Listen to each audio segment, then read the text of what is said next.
Presence is participation in life. And music is the wave to bring you there. My guest today connects it all. The gap between the notes, accessing the silence, and the raging groove that can't be stopped. The deep passion and the contemplation. Meet a unique human being. Meet an outstanding musician. Meet Estas Tonne.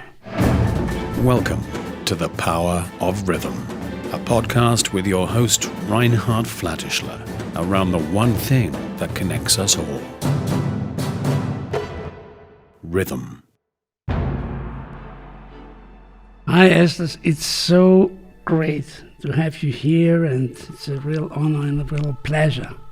Thank you so much for this trigger, because sometimes the meeting needs to be triggered in the most beautiful way, right? So I'm quite curious about this meeting, and thank you so much. Me too. So when I listen to your music, what really stands out for me is that you are you. I see a man with an open heart, but no compromise, just really exploring life. And I would say that's authenticity. And now my first question is, you have a 20 years old musician trying to get on the way. And you know, back then when I was young, this was like Woodstock times, we were so proud to be rebels, you know, like the least thing you want to have to be conformity with others, you know, you wanted to create your own thing. But now I see a lot of people in fear of other people saying something about them and so on. So how would you, with your wisdom, guide someone and say, that is your advice for them? Inevitably, there would be opinions. Inevitably, these opinions would come from people we love, from strangers. Inevitably, there would be reflections. And inevitably, there would be this silent voice that guides it all. How? Through feeling. Because let's say, if I play something, and while this expression is ongoing, takes place, someone would come and say, hey, no, you need to play that or that or this. Okay, why don't you go and do that? Because that's what you feel, but that's not what I feel. And I have to stay with that feeling. You know, I haven't played guitar for 10 years. I played it since I was a child. So when I re-met guitar, it was not based on the knowledge. It was based on the feeling. So I would play one chord or two or three, and how the interaction between them would be explored through my feeling with them, with my connection through them. So let's say if I felt to play one or two chords, just these two chords configuration for half an hour, and yet feel it with all of my being, that's where I've been discovering what the real music is. It's not how many chords I would play on notes, on how much knowledge I would carry or get from internet or from other people, from books, from videos, trying to copy every move of great artists, but how I allow myself to feel. Because that would be the truth to myself, you know.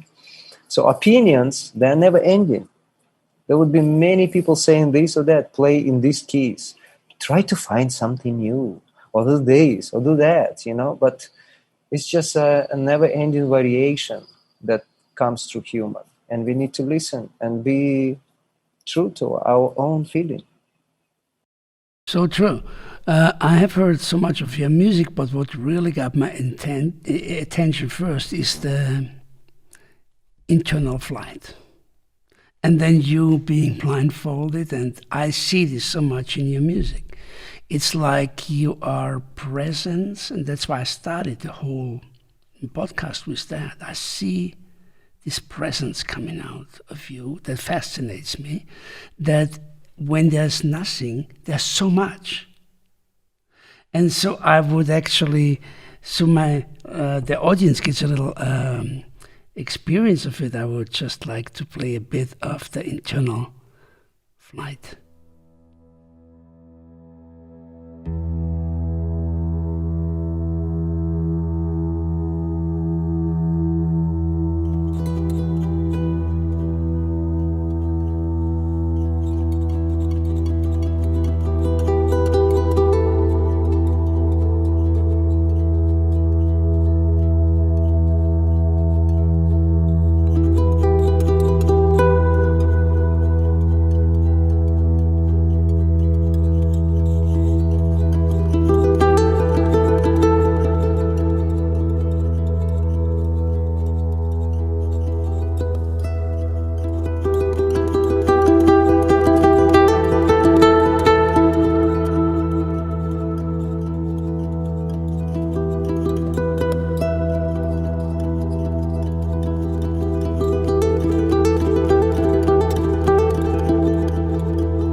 Estas Tonne, internal flight.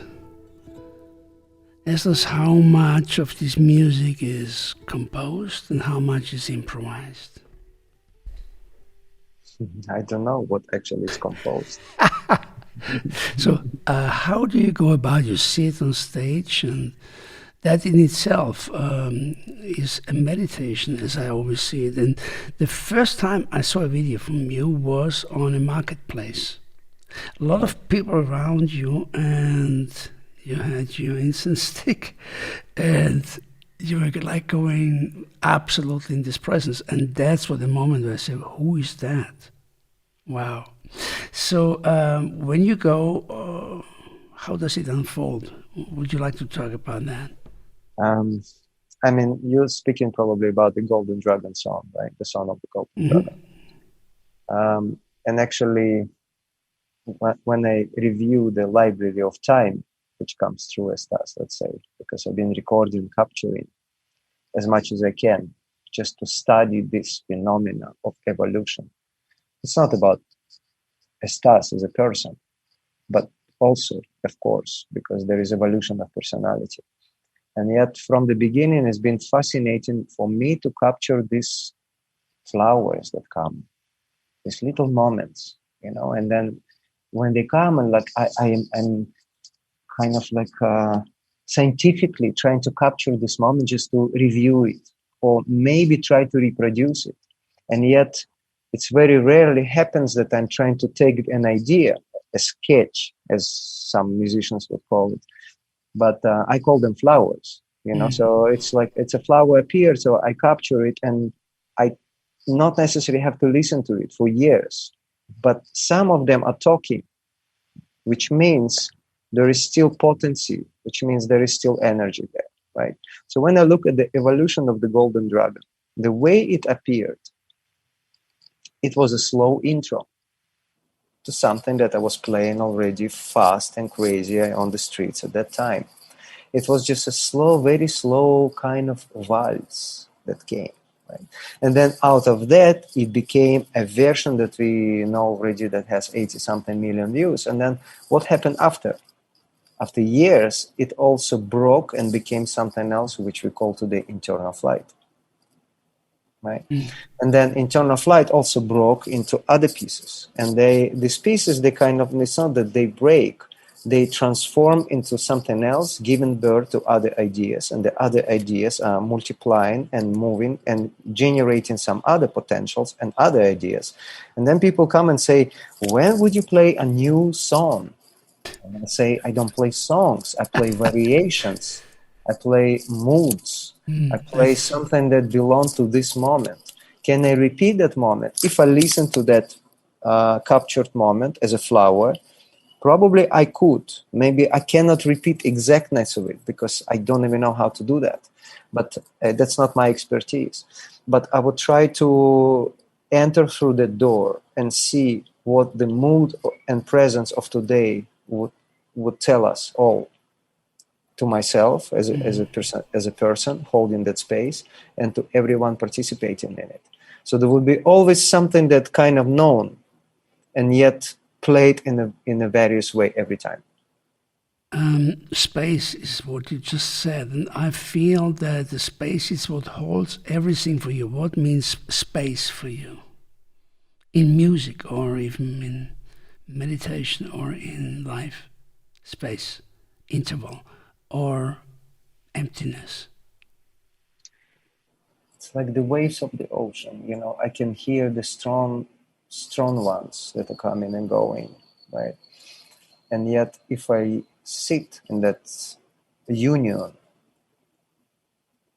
and listen, all kind of things are coming, right? And they'll tell stories. For a writer, there would be a story to tell. For a musician, there would be maybe a variation to express, right? So out of that silence, everything comes. So let's say when the Internal Flight came, and this just happened as a improvised evening in India, where I sat and played for 2.5 hours, one track, absolutely sober. There were no psychedelics involved. There was nothing in that space where I had to trigger that experience, right? It was a present. So it appeared and showed me something else, what is possible. Everything that I've played until that moment, there were like short stories, also improvised in length and time and dynamic, right? And then when that phenomena occurred, music could not be played anymore because I would not feel true to it. If I would arrive to certain places, people would say, can you play the Golden Dragon for us? I mean, I played 3 hours right now, Golden Dragon, but it became something else, right? So what happened in that state and in that space, right? It's like nothing else mattered but that moment, if I would say it in simple words, without any spiritual connotation, without kind of like using sort of terminology, just in a simple language. Nothing else mattered in that moment. That's a beautiful word. Nothing else matters. I mean, if you reach that moment, that is what life right now is about. Look, we are in this post-COVID or in COVID, and so many people go for the fear and for that and look around. And I wish that more and more wake up to nothing else matters and they go for their life fully and have that experience of nothing else matters. But we know that there is a paradox of it. Nothing else matters, like nothing matters really from a perspective of the worry or knowing or structure or construction, right? And yet, in the same time, everything matters. Everything matters, yes. Time, so much, right? Yeah, of course. The nothing matters is the key to everything matters. This is true. So the second thing that really strikes me in your music is the groove. There's like a wall coming, and it's really, really unstoppable. And for that, if you allow, I want to play a little bit of the essence and just choose some of this nice groove.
Essence from Estas Tonne. Now, what I feel in this groove is no fear, the absence of fear. And it touches me. It's like going. And do you also see that right now I feel we are on a very, very pivotal point in the human evolution? Where do you think are we going from here? We would love to. It depends where all of us would love to go. Yeah. You know, the thing is that what you perceive through that sound might be of a different perception for someone else, because the essence is just the title. You know, it's like when the breeze or the wind comes, are we giving it titles and names? Well, some of us have these tools, right? Some scientists that would name this particular breeze or that particular breeze or this kind of wave for this animal or that tree or this, that, and that, right? That's part of the human mind that titles everything, organizes everything, put everything into folders, trying to organize it so it can control it in a way, right? Yet when the essence appears, when the breeze appears, this is not, if it's naturally created, not by the fan, right? It's it comes for certain natural purpose, to shake things up, to change the setting, right? It's nature. That's why we have storms, because it comes to purify something, right? All the creatures are coming after happily, rejoicing, right? They find other potentials for feeding themselves, and so on and so on. So if we can recognize how much in all of this global story is made up, and how much in it is also a requirement for a natural change. So if we want to control it and want to go back into something that was before, this is not possible. No. This is where the suffering is there. This is where self-pity is there. This is where like wrestling with everyone around is there. That's why we see divisions in the families, in the nations, even more so, even though it's always been there, right? So it's the sooner humanity will see that there are natural forces that we are not controlling them. We are part of it. We are here to dance with them. They are not separate from us. We are not separate from them. The sooner this reunion happens, the less maybe we will suffer and see consequences of our suffering. So it's up to us, all of us. I completely see it like this. If we don't wake up, it's no one else coming in and does it for us. It's right. Awakening. Right. Now, I was thinking, have you ever considered or contemplated playing your music with an orchestra? Yes. Yes. Have you ever done it? You know, I restarted to play guitar in New York. I arrived there 1 week after September 11th. At that moment, I didn't touch an instrument. So probably being in New York at that time for 1 year and receiving a guitar as a present to reconnect with it, to explore it, and first of all, explore myself, because a guitar is just an instrument, right? Like anything, like we call it an essence, that this previous song, you know, I call it moods, I call it flowers, you know, it's just a tool for an expression, right? For expressing different moods that can change environments, that can change our inner battles, that can change our mind chatter. These are tools. That's why all of us are having. Imagine you are in the field of percussions and rhythms and the body percussion, right? By the way, I've seen what comes through you, and wow, I would love to experience that one day, you know. And you know what it does with the body and with the mind, right? You have observed that phenomenon. So receiving that in New York at that time, it taken me on the trip, which I'm on still, right? And it's ongoing and changing all the time. And then after 1.5 years of playing, of reconnection with the guitar, I went to Vipassana meditation. And actually, being there for the first time, sitting 10 days in silence, maybe not everyone is aware of this technique. It's a teaching of Buddha, basically about reconnection, but yet a silent space where we can observe the phenomena of breath and our sensations that are going through the body, so we can actually recognize them. And there is more to it, of course, but just in a few simple words. So sitting there for these 10 days, I had a stream of creativity that was just unbelievable, unstoppable. I couldn't even express through sound what I heard that night or those 10 days, right?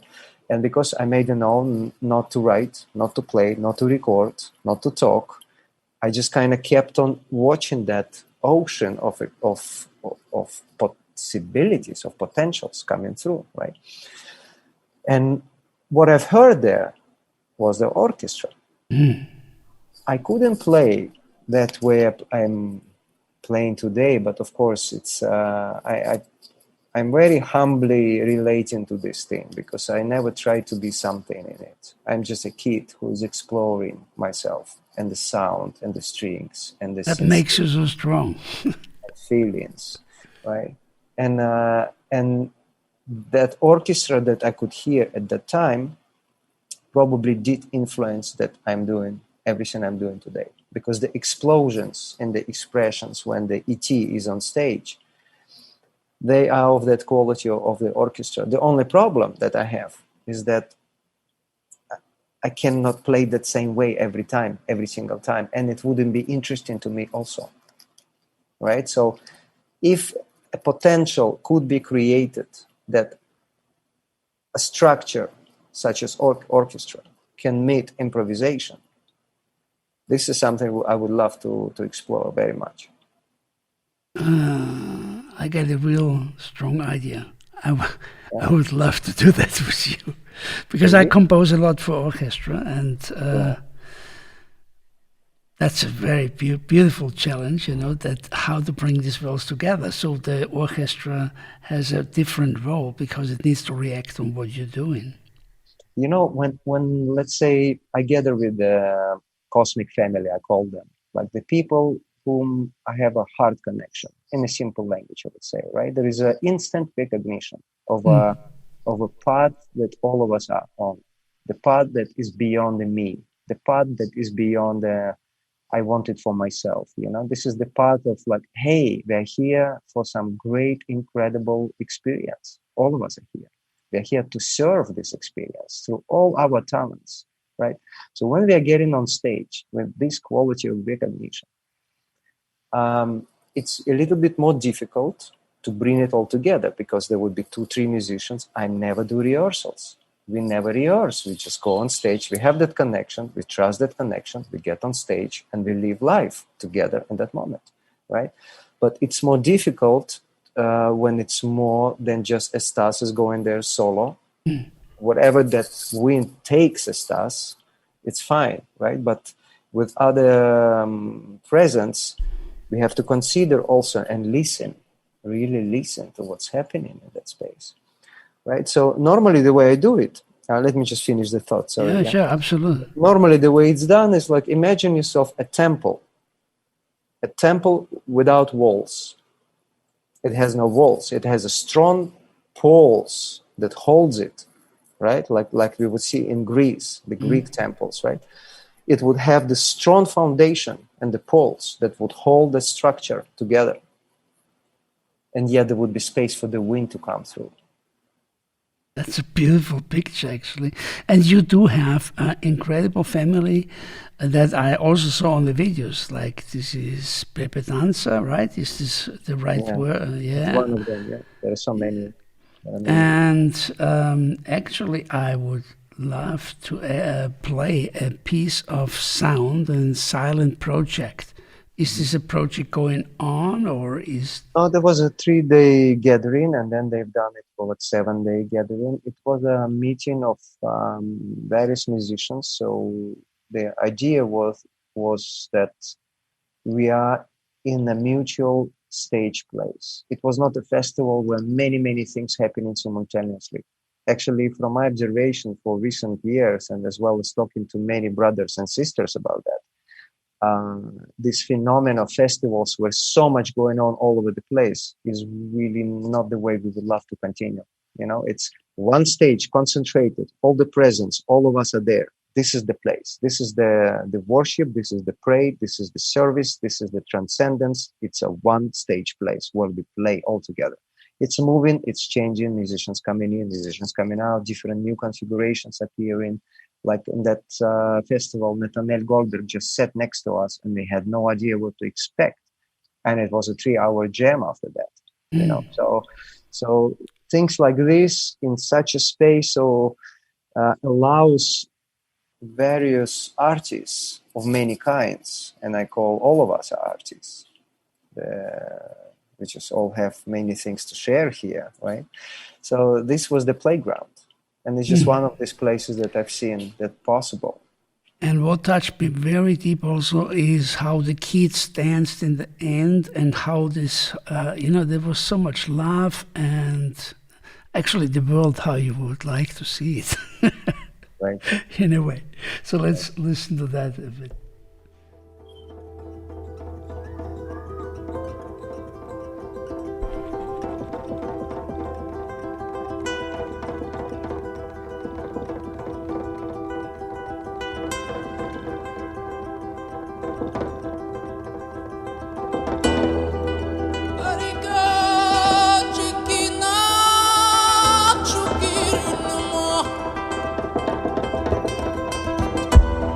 Erine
sound and silent project.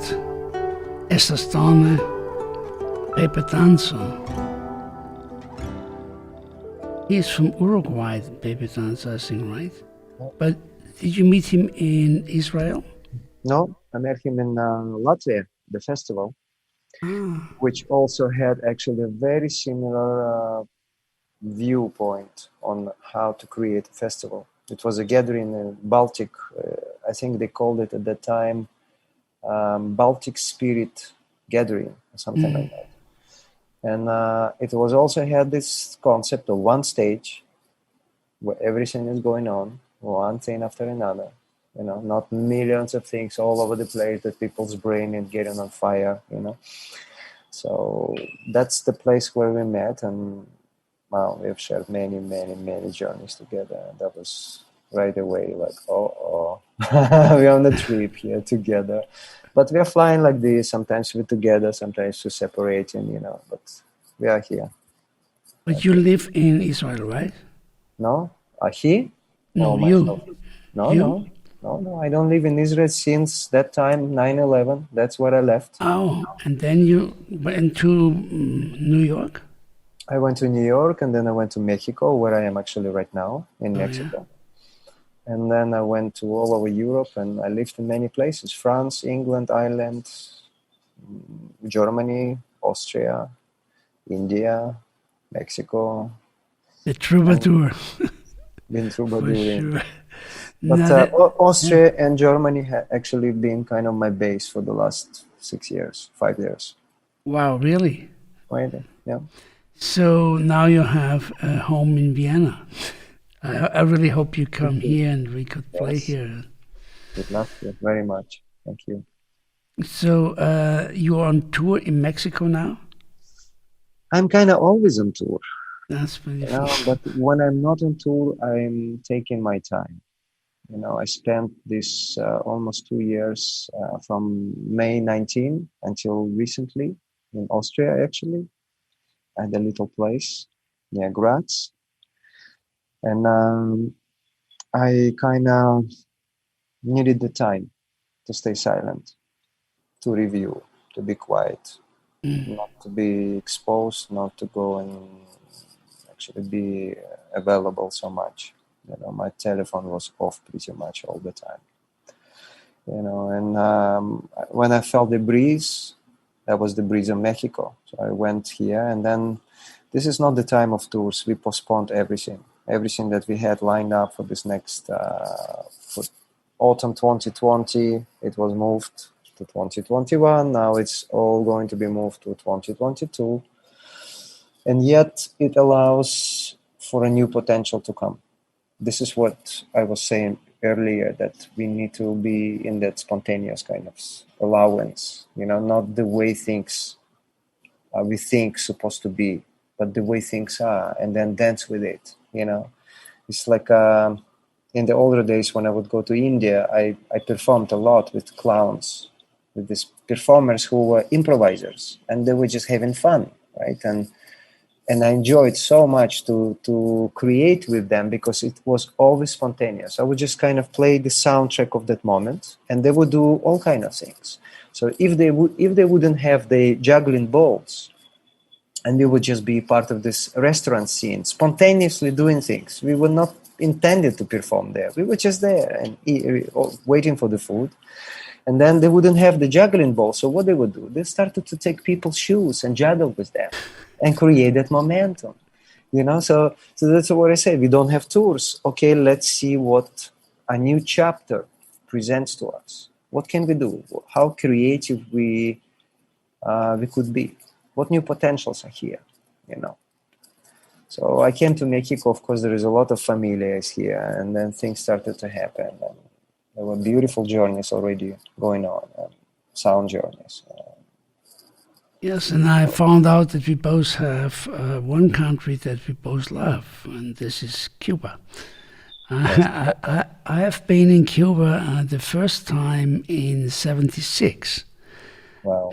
And I brought you a little sound sketch from there for this moment.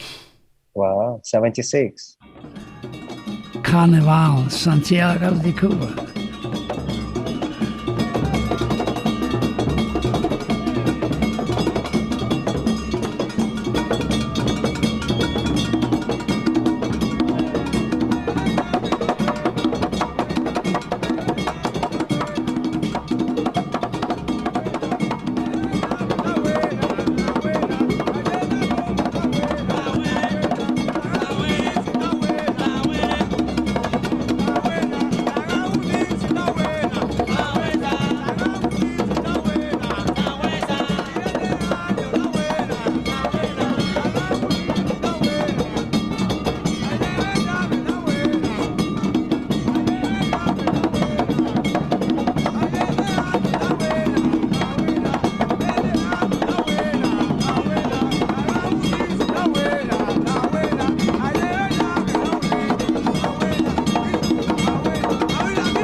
Was this the street? Yes, I had just a little recorder with me.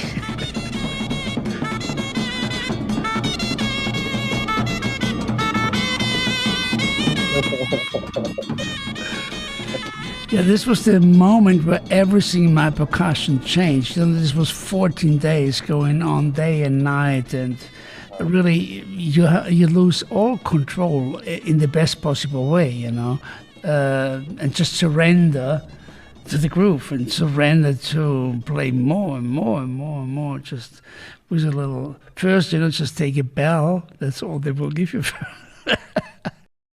And it has really changed my playing very profoundly. And Brazil also has changed my playing so much because, you know, Carnival in Olinda, like the Maracatu, and then, you know, in Bahia. And I was lucky to have, you know, seen these old carnivals before the trio electrico stuff, you know, so the real old blockers and this kind of stuff. And so you've been in Cuba and made this beautiful footage there. What did you get from this treasure trove of Cuban music? What did you learn? I mean, you know, when I was a kid, the guitar teacher that I had at that time, he introduced me to this song.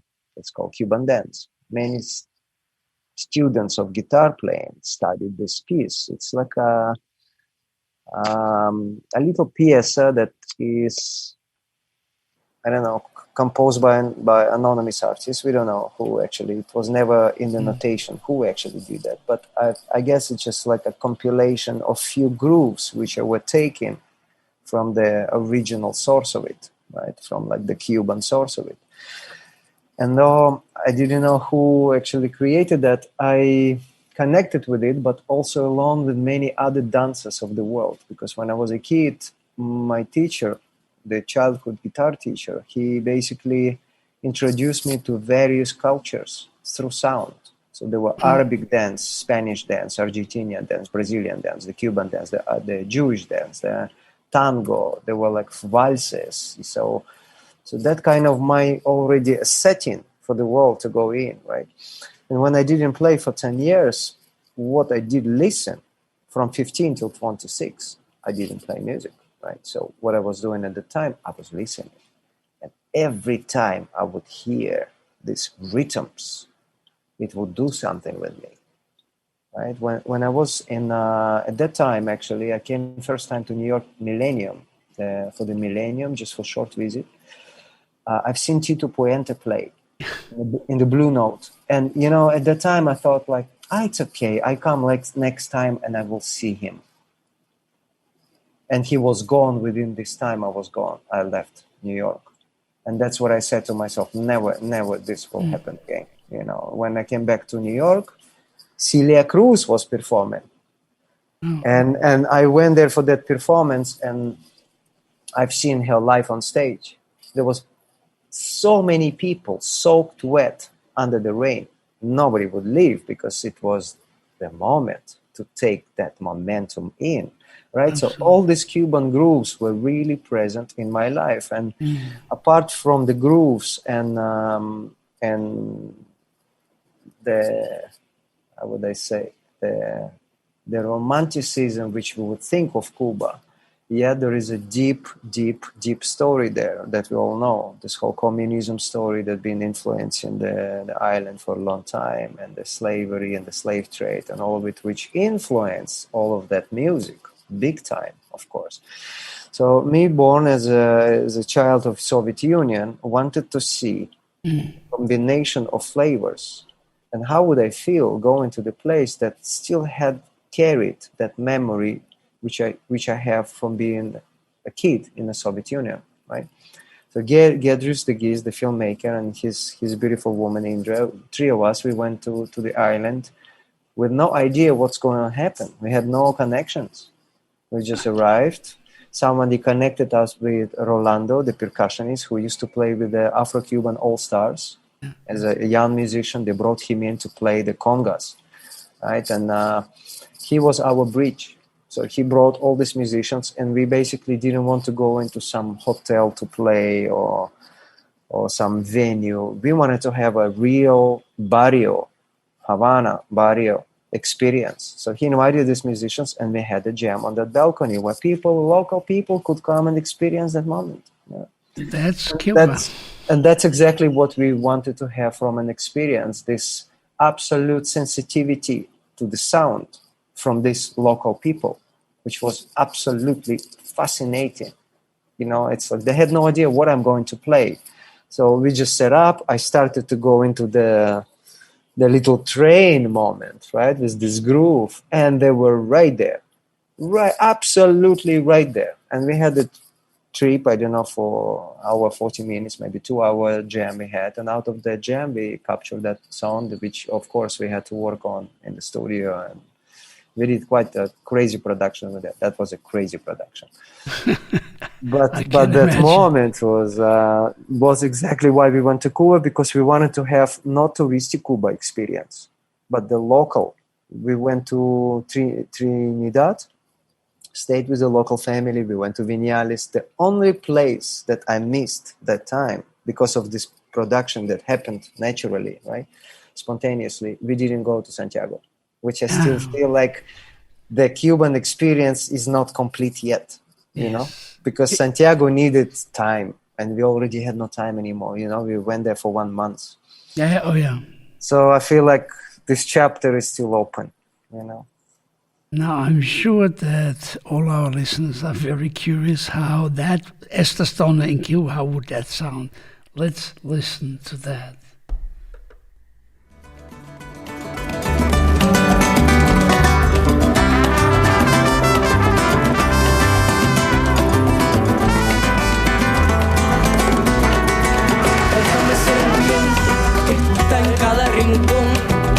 Déjame ser la luna, déjame ser el sol, déjame ser el tiempo que baila en esta canción, déjame ser la música que alumbra el corazón, déjame ser el viento que está en cada rincón, déjame ser la luna, déjame ser el sol, déjame ser el tiempo que baila en esta canción, déjame ser la música que alumbra el corazón.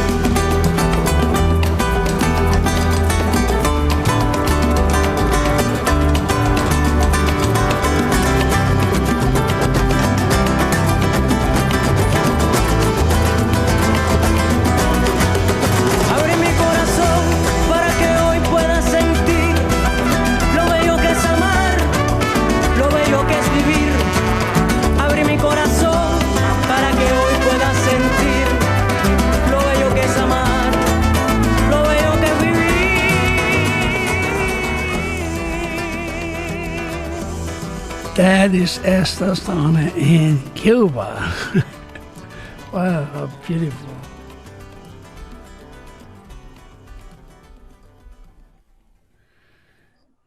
Are you still doing your yoga practice? I do. Maybe not as much as I would love to, because I find many reasons not to.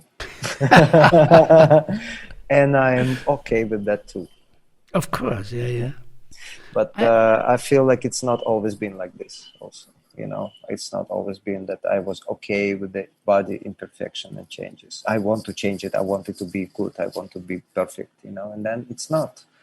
And there is a bit like, oh, there's a little squeaky thing on the right side over there. Oh, there is this a little bit. And I stretch, and of course I do. Of course, my main yoga is the guitar playing. It's my main yoga. Everything else is a beautiful addition, but body is essential for that playing to happen as well. For every musician, I would say so much. It's the main instrument. For every human being, that's the main instrument. Yeah. Wow, it's so great to talk to you, and I feel so much similarity in what I feel and what I hear in your music.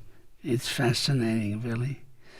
Now you have also one collaboration with Rekha Fodor. Fodor, is that the right? It's a Hungarian name, right? Yeah. How do you meet her? And she's a flamenco No, gypsy? No? no, she's not. She learned a little bit. She's been in Spain performing on the streets also a little bit, spending time with the Gitanos, But she has her own kind of Transylvanian flavor. Mhm. It's very deep. It's very old, because when she starts to sing with that voice, the essence of that land All right. is absolutely incredible. Right. So I met her in Hungary on the festival. Somebody came and her friend actually said he came to me and he was partially organizing that festival. He said, "I think you need to meet someone." Sure, of course. And she's the percussionist. She's also a singer and a dancer. I'm like, okay, let's. I went. We had like a little jam off stage, just off sound, just acoustically. I saw right away there is a connection. We both felt that, of course. Next day, I had a main concert on stage. Quite a big in that setting. It was about a few thousand people, and it was a main stage. So it was the main event of that smaller festival. And I get on stage. She gets on stage. Basically, I said to her, "You get in with me on stage," and we had no proper, not anything, but there was this absolute trust. We can go together anywhere from this moment, right? So we got on stage.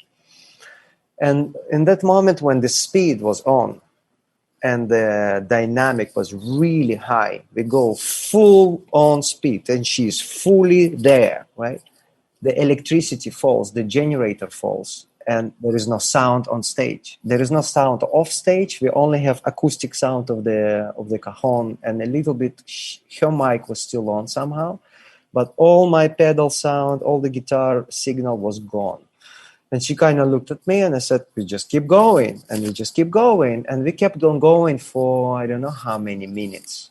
This was ongoing trip for us. So no matter what happens there, we have no balls, right? With no juggling balls, we juggle with shoes, right? That's the same thing. So what we do, we continue. And the electricians and the sound engineers, they were running around all over the stage trying to figure what happened, how to fix that. We just continued. And of course, the people were kind of like watching that scenery, not fully understanding what's going on because the musicians are playing. And then at some point, the electricity turned back.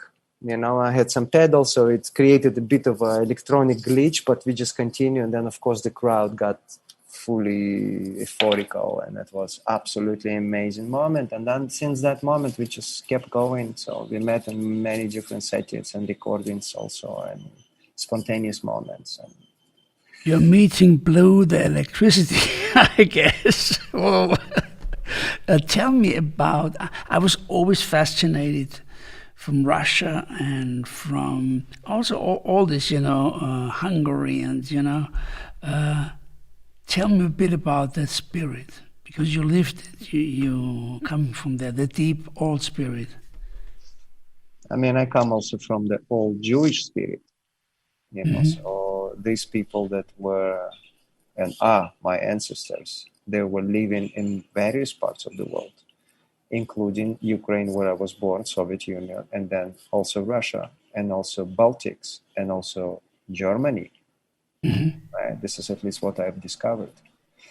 And then, it goes on and on and on. But growing up in Soviet Union, for me, actually, as a last generation of Soviet Union, it was incredible time. It was fascinating. Everything was opening up, at least what I've heard from other people. But for me, growing up as a kid in the end of 80s, where things have changed, which I didn't know how they were before. But for us kids, growing up on the trees, on the fruit trees, playing football all day long, exchanging, playing with the sticks, exploring life in that sense, and companionship and streets kind of like exchanges with no iPhones and no technology as we have it today. There was a different kind of development. And of course the music, which definitely was present in a sense of not just the music of the strada, what we've known from the TV, let's say, right? But the music that was underground. And the underground music was the songs from gulags, the songs from jail, the stories that people were telling through their songs. Mm. And that actually was my library that I was listening to. Oh. I didn't grow up listening to rock or pop or Latin music, or I listened to Gypsy music, like Romani music from Russia, from that land. And I listened to those old jail songs because there were some humanity in those lyrics. There was everything there. There was humor, and there was pain, and there was some storytelling, and that's how I grew up. So that's my influence, I would say, that I've had. And of course the Romani sound. Wow. And what we think of Romani sound is the collection of many, many, many cultures, because that's what Romani sound is the nomadic lifestyle that we're picking up from every culture the tribe would go through. And then in that soup of various rhythms and sounds and experiences, life experiences mainly, it would come out into what we know as a Romani sound, because that's what happened. When I didn't play 10 years, I've heard Django Reinhard. Mm. And I've heard Django Reinhard playing that more of a Romani essence rather than jazz. Mm. And it took me home. I've known that. It took me home. And it sounds like your young age was quite intense. Like you listened to jail songs, and what I feel is today everything is so easy, or has been kind of so easy. Facebook and Instagram, blah blah blah, And is it that we as humans need the challenge to grow? The challenge that's physical, that's mental, that's emotional. When you hear some really strong, fascinating rhythm, right? And you say, wow, I can play that, right? And you get into it, and then you see, actually, I cannot. Okay, let me go with it. Okay, let me go with it. Okay, let me go with it. Yeah, I can do that. Yeah, I can do it. Yeah, I'm improving. Yeah. So is there a challenge there? That's what I mean. Yeah. Exactly. If it's going to be, everything will be fluffy and easy and comforted. Where is the growth? Yes. That's what I see very often in Europe, in European continent. Exactly, everything is like a Disneyland. There is no space anymore for new things. Everything in its own place, I so much agree, yes. We come to other parts of the world, there is still potential.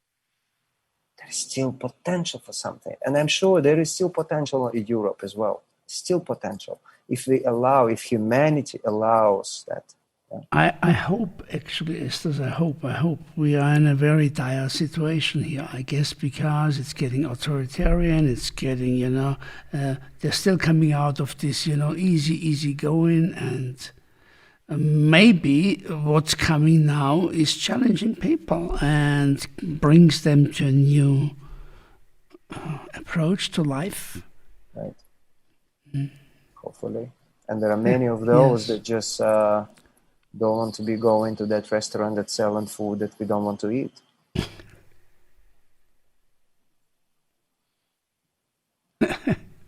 It's so great to talk to you, Estes. I really I have waited for that to meet you, and because I have met you through your music. It's a bit of my music also here. This is my orchestral music. Now, thank you so much for your time, my dear. I do really hope I'm there right now. I'm Okay. listening to it down there.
Thank you. I really hope we meet soon in person. And God willing, we'll do something together. Thank you so much for being there for our audience, and Thank you so much for this space. So we are talking about like what space is. It's maybe to meet ourselves. Could Yes. it be? of course, this is called space beyond space. And so I had a lot of contemplation, what is space? And we came up with a Latin phrase that's called ubi nihil, ibi omnia, which means where there's nothing, there's everything. Right. In the gaps, in between. And that's what I actually hear in your music. When I said just meeting the self is actually all of it. It's not just the self, as many people will think the self. What is the self? Right? Is it personality? Is it person? Is it me? Is it the stars? And yet there is so much more to that. What comes true? It's beyond of that, all of it. Yeah. Of course. Thank you so much for this meeting. It meant actually a lot for me today. Thank you. Likewise. And hopefully it will be continued. Yes. All the best.